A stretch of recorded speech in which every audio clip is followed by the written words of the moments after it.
우편에 앉아 계시다가 저리로서 산자와 죽은 자를 심판하러 오시리라.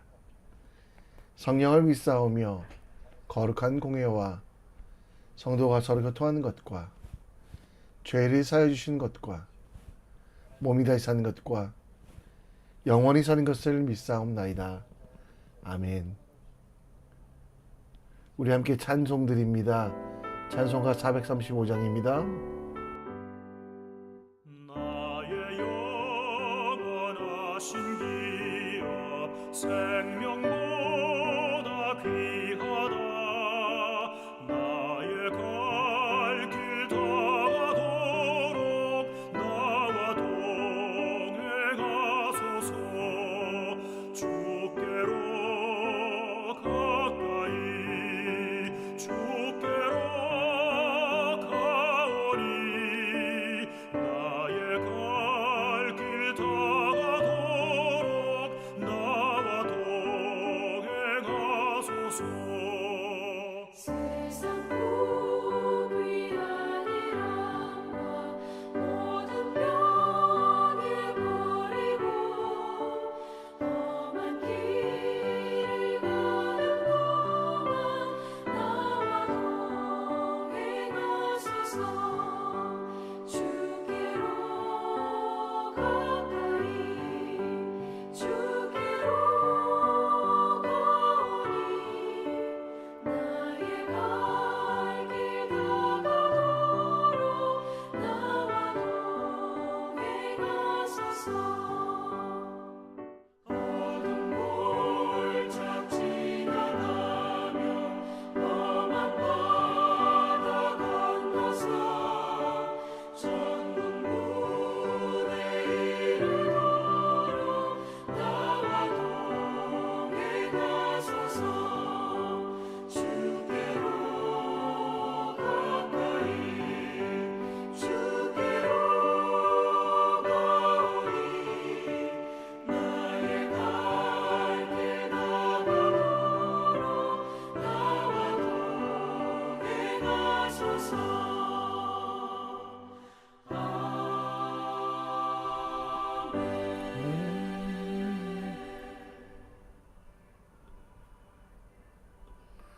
오늘 우리가 함께 볼 하나님의 말씀은 예레미야서 30장 12절로 24절, 예레미야서 30장 12절로 24절입니다. 함께 읽겠습니다. 여호와께서 이와 같이 말씀하시니라. 내 상처는 고칠 수 없고 내 부상은 중하도다. 내 송사를 처리할 재판관이 없고 내 상처에는 약도 없고 처방도 없도다. 너를 사랑하던 자가 다 너를 잊고 찾지 아니하니 이는 네 악행이 많고 네 죄가 많기 때문에 나는 네 원수가 당할 고난을 내가 받게 하며 잔인한 징계를 내렸도다. 너는 어찌하여 내 상처 때문에 부르짖느냐? 내 고통이 심하도다. 내 악행이 많고 내 죄가 허다함으로 내가 이 일을 너에게 행하였느니라. 그러므로 너를 먹는 모든 자는 잡아먹힐 것이며 내 모든 대적은 사로잡혀 갈 것이고 너에게서 탈취해 간 자는 탈취를 당할 것이며 너에게서 노략질한 모든 자는 노략물이 되리라. 그들이 쫓겨난 자라 하매 시온을 찾는 자가 없은즉 내가 너의 상처로부터 새살이 돋아나게 하여 너를 고쳐주리라. 여호와께서 말씀하시니라. 보라, 내가 야곱 장막의 포로들을 돌아오게 할 것이고 그 거처들의 사랑을 베풀 것이라. 성읍은 그 폐허가 된 언덕 위에 건축될 것이요 그 보루는 규정에 따라 사람이 살게 되리라. 그들에게서 감사하는 소리가 나오고 즐거워하는 자들의 소리가 나오리라. 내가 그들을 번성하게 하리니 그들의 수가 줄어들지 아니하겠고 내가 그들을 존귀하게 하리니 그들은 비천하여지지 아니하리라. 그의 자손은 예전과 같겠고 그 회중은 내 앞에 굳게 설 것이며 그를 압박하는 모든 사람은 내가 다 벌하리라. 그 영도자는 그들 중에서 나올 것이요 그 통치자도 그들 중에서 나오리라. 내가 그를 가까이 오게 하리니 그가 내게 가까이 오리라. 참으로 담대한 마음으로 내게 가까이 올 자가 누구냐? 너희는 내 백성이 되겠고 나는 너희들의 하나님이 되리라. 보라, 여호와의 노여움이 일어나 폭풍과 회오리 바람처럼 악인의 머리 위에서 회오리 칠 것이라. 여호와의 진노는 그의 마음에 뜻한 말을 행하여 이루기까지는 돌이키지 아니하나니 너희가 끝날에 그것을 깨달으리라.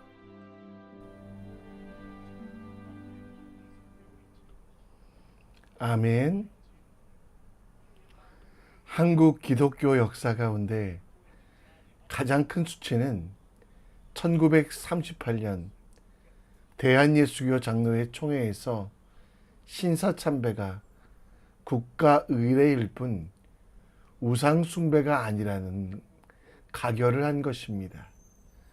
그때 많은 목사와 장로님들은 총회를 마치고 신사참배는 국가 의례일 뿐 우상 숭배가 아니라는, 우리가 국기에 대한 경의를 한 것과 같은 억지 논리를 만들어 일본 신사 앞에서 절하는 등 신앙을 벌였습니다. 물론 주기철, 손양원 목사님 등은 끝까지 신사참배를 하지 않아 투옥되기도 되었지만 7년 후 대한민국은 해방되었고 광복되었을 때 이렇게 신사참배에 동참했던 분들은 회개하지 아니하고 다시 세워진 교회 안에 들어왔습니다. 그리고 그 수치는 지금도 남아 있습니다.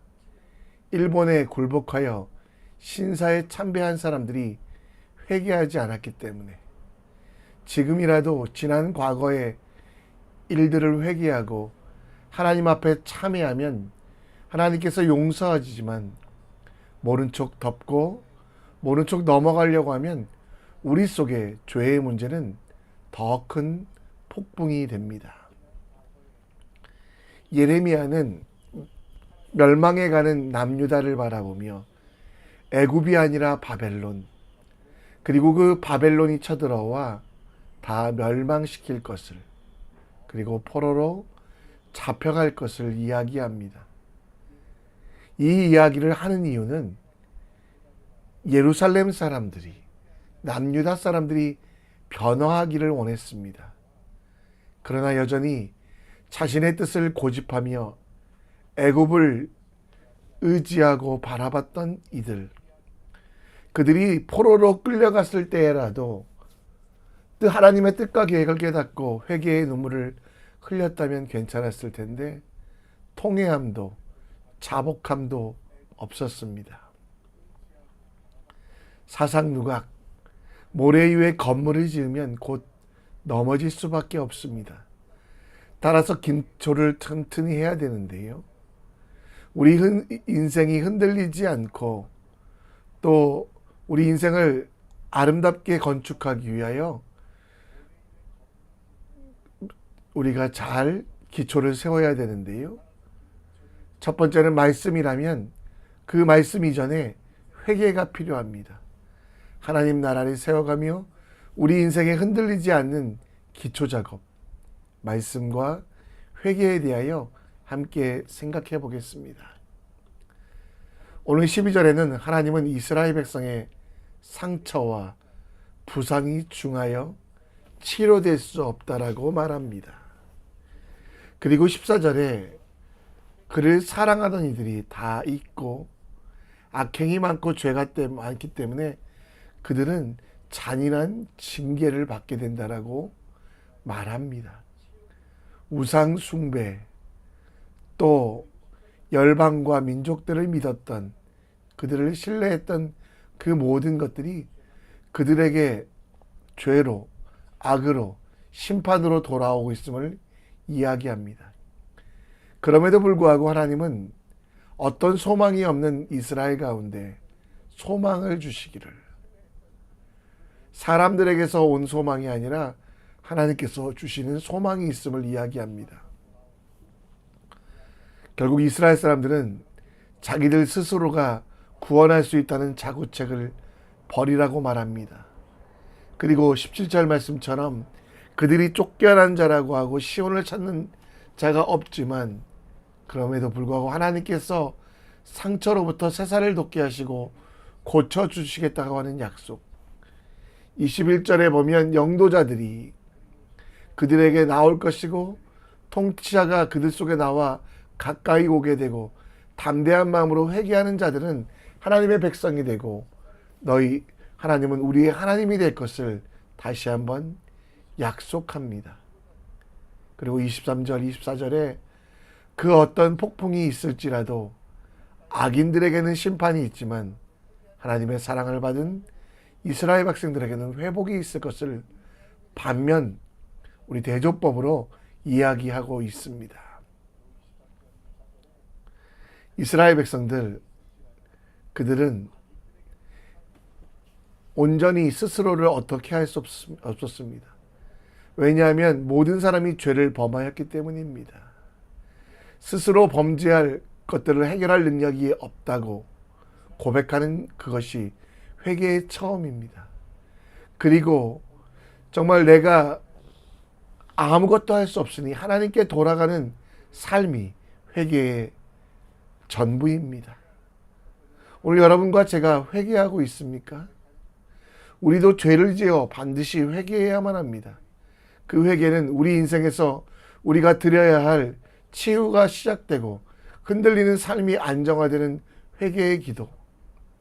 나는 전적으로 무능하고 그래서 하나님께서 필요하시다는 것, 내가 내 죄를 사하거나 혹은 책임질 수 없기 때문에 예수 그리스도가 필요하다는 것을 인정하는 것이 바로 회개의 시작입니다.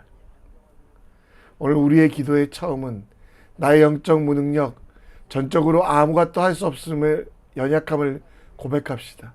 그리고 내 죄를 사하는 것은 사죄의 은총을 주시는 예수 그리스도, 그리고 그분이 흘리신 십자가 보혈을 붙잡는 것만이 진정한 치유와 회복, 그리고 은혜를 주시는 방편입니다.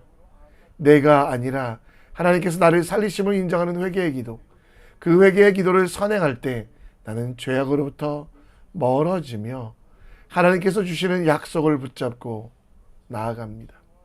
베드로가 말한 것처럼 주의 약속 가운데 처음은 우리가 내가 죄인임을 인정하며 나의 무능과 연약함을 주님 앞에 고백하며 그리고 다시 발길을 돌려 지금까지는 세상을 죄악을 향해 갔다면 이제는 하나님을 향해 돌아서는 것이 바로 회개라는 것.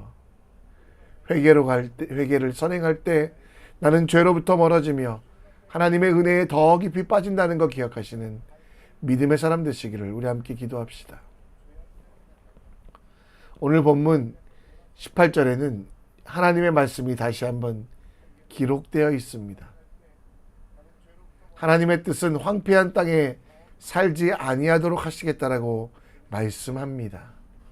그리고 당장은 바벨론 포로로 잡혀갈지라도 하나님의 은혜와 하나님의 사랑 가운데 반드시 돌아올 것을 말씀하고 있습니다.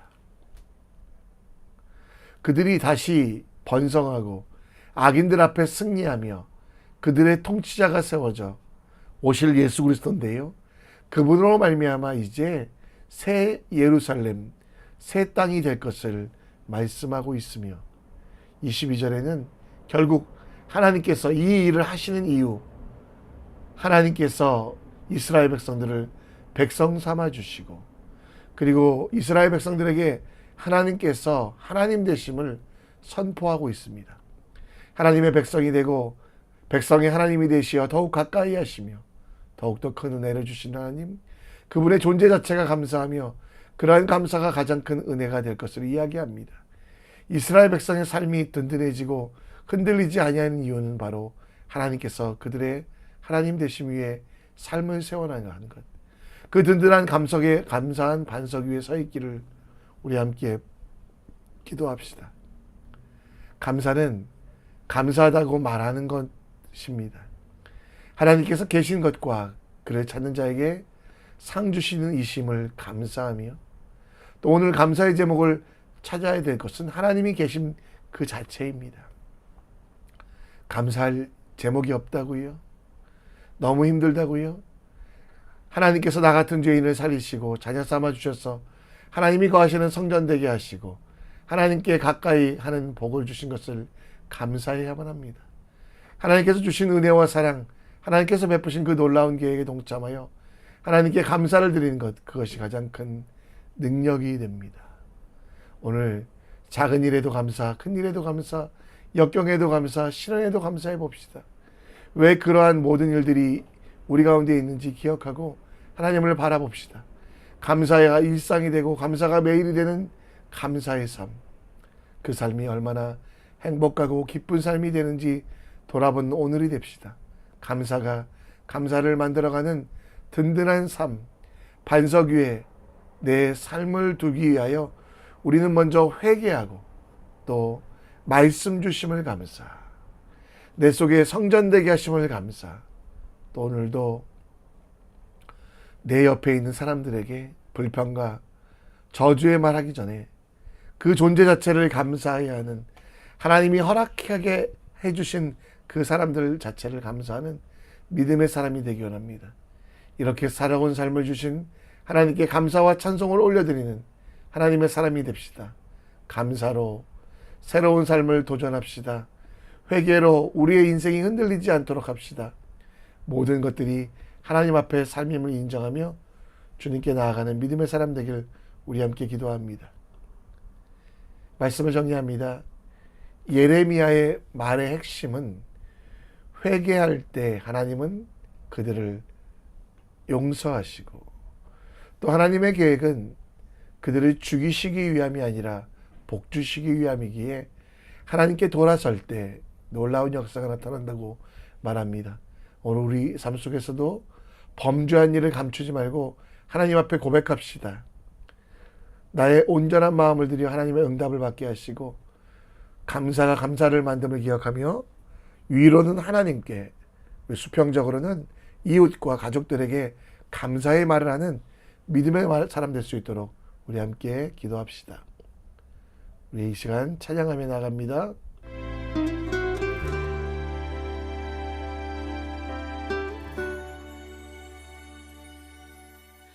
예수 나의 좋은 치료자,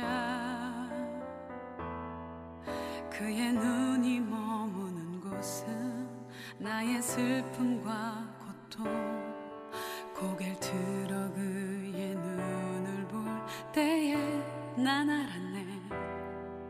예수 나의 좋은 치료자,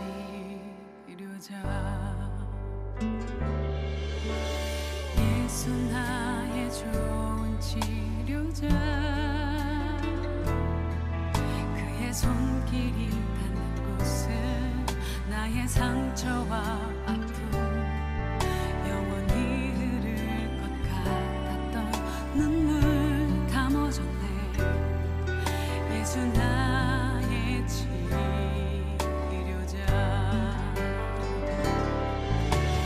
나 노래하리라. 천한 나를 돌아보신 구세주를 찬양해.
우리 함께 기도의 자리로 나아갑니다.